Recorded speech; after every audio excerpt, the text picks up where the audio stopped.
Hi, Angelique Clemens here, and welcome to the Can I Borrow Your Skin podcast. This is May, and we're going to switch it up and do something a little, I don't want to say fun because some of the topics aren't that fun, but we are talking about sex. And with the topics of sex this month, we're going to talk about some things that aren't generally brought up in major mainstream things when they're talking about sex. And so I'm hoping to, one, start some conversations that probably should be had, and two, maybe educate people a little bit on some things. Now, today we are talking about good sex being currency. And before I get too far in it, I want to be clear that I am not discussing the sex industry, sex workers of any sort. And it's not because I have any opinion about, sex workers in the sex working industry. It's because that's honestly not what I'm just talking about. And it'll become very clear very soon. So sex as a whole, outside of the sex industry setting, is still transactional. So whether you're talking about a coochie certificate, dick deposits, fellatio futures, cunnilingus credits, however you want to look at it, when you are having a sexual relationship with whether it is your partner, whether it's a situational ship, an entanglement, or whatever bullshit people are calling it nowadays. I am married. I have zero clue what y'all are calling that stuff nowadays. But at the end of the day, if you're having a sexual relationship with someone and it ends on good terms, then those positive feelings and memories can be hedged in the future. And what I'm saying is sometimes you can call up that ex and ask for an introduction to someone in a business setting or a personal setting. Get a foot in the door. Like whether you're trying to set up a business deal or something other, you can turn that orgasm into an opportunity. And even if, what you thought was going to be forever turned out not to be forever, you can keep in touch with that person. Me personally, I am friends or at least cordial with people I used to date. And it's okay for me. If you have that kind of relationship and there's trust with you and your partner and it's trust between them and their partner or they're single or whatever that case may be, it is okay. I firmly believe that, people can be friends, whether you have same-sex attractions or heterosexual attractions or both. You should be able to be friends with whomever you want to be friends with as long as it's not disrespectful. So even though you are with this person and you're not going to them for the coming, you should still be able to go to them for the come up.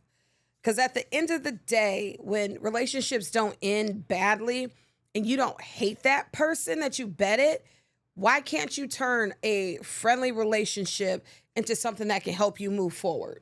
And I have a great example for you. One of my good friends, she is one of those people who attracts absolutely everyone. She is like a sun. She walks into the room and she just irradiates positivity. And she is friends with just about every single one of her exes. I have never heard her talk badly about a person ever. And she wrote a book. And her book went bestseller within like 2 days because she had one of her exes. He was a promoter. And he promoted her book on a couple platforms. He encouraged some of his friends to read the book. And if they liked it, to, put it on their platforms. And within, a couple of days, it was like all over social media. It was over some small newscasts and programs and then like in the community stuff. And it was amazing. Like I was absolutely impressed by how she was able to, take a past relationship and turn that into a friendship that was beneficial for her.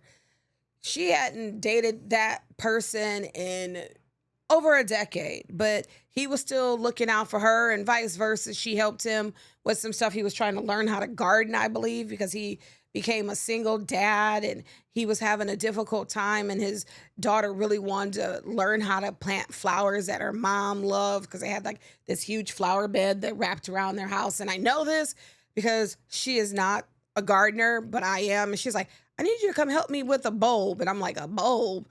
Girl, change your own lights. She was like, no, no, no, a plant bulb. And it was like the middle of spring. I'm like, this is not when you plant those. You plant them in the fall for them to come up in the spring. And she didn't even know that. So went over with her, sat down with the girl. The dad kind of hovered around to try to learn without acting like he's learning.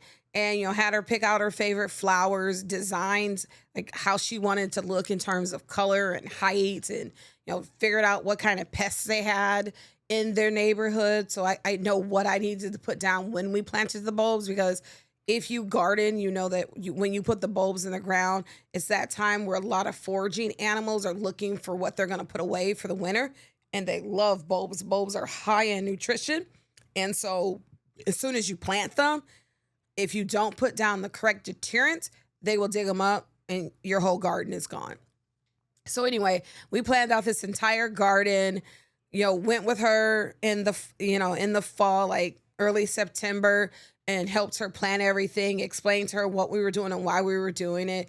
And it was so cute because the dad got her like gardening clothes, and she had her own spade and bulb. Like, you can get this tool where you literally stick it down and you squeeze and it pulls up the correct number of inches, and it has a hole big enough where you can just drop the bulb in. So she had her own little kit of stuff, and dad's out there too, and he had on overalls, and it was hilarious.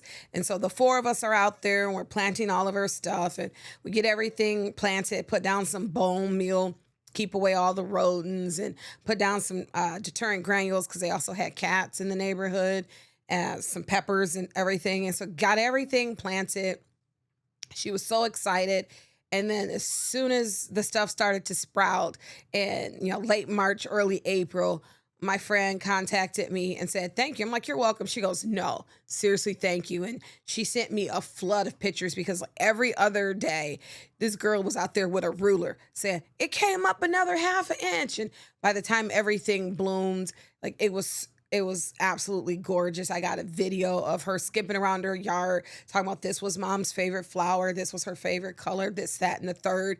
And it was one of those things where they used to be a couple. They were no longer a couple, but they were able to help each other in their lives, like her professionally, because her book really kicked off and she ended up doing a couple tours with it, and him in his personal life, where he was able to make the day of his daughter learn about gardening. I think a few years later, they did an actual garden with food, but it was beautiful. And it's one of those stories where you can absolutely use good sex as currency.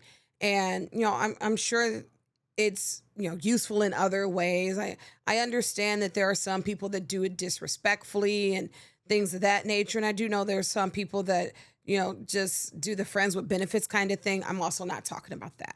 I'm talking about relationship ended. It was on good terms. You guys could use each other for come up later in one way, shape, or form or another. And no one felt used. It's not like this manipulative type of using. It's literally like, hey, you scratched this itch for me many years ago. I enjoyed it. You enjoyed it. We stayed friends. Why don't we do this thing for each other? And it's like, well, you run a gym and I need to get in shape, and so you get a free membership at the gym. Or, hey, I know you edit. I have this screenplay that needs to be edited.